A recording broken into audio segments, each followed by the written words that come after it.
Cuba jauhkan diri korang daripada memilih.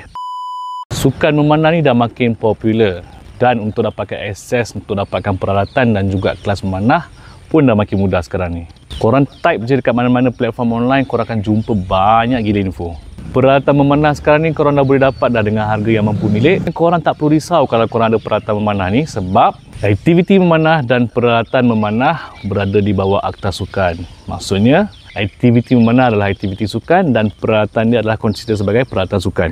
Korang tak perlu nak ada lesen khas lah. Sekarang korang dah ready untuk join kelas memanah dan dah ready untuk beli bow pertama korang. Satu je benda penting ni korang kena buat. Cuba jauhkan diri korang daripada memilih poundage yang terlalu tinggi dan di luar kemampuan korang. Poundage adalah bebanan tarikan busur ni, atau kita panggil sebagai kuasa busur. Untuk korang yang masih baru dalam memanah ni, poundage busur ni dia ada nombor-nombor dia dan unit dia dalam LBS. Semakin tinggi nombor LBS tu, semakin ketat untuk kita tarik. Tapi efek dia, untuk poundage yang semakin tinggi, lontaran arrow boleh pergi lebih jauh, tujahan arrow pun akan lebih kuat. Tapi untuk korang-korang yang baru ni, tak digalakkan guna poundage tinggi ni kalau body form korang tak cantik, teknik korang salah.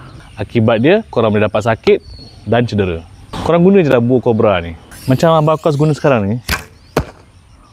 Mudah nak tarik, senang nak kontrol.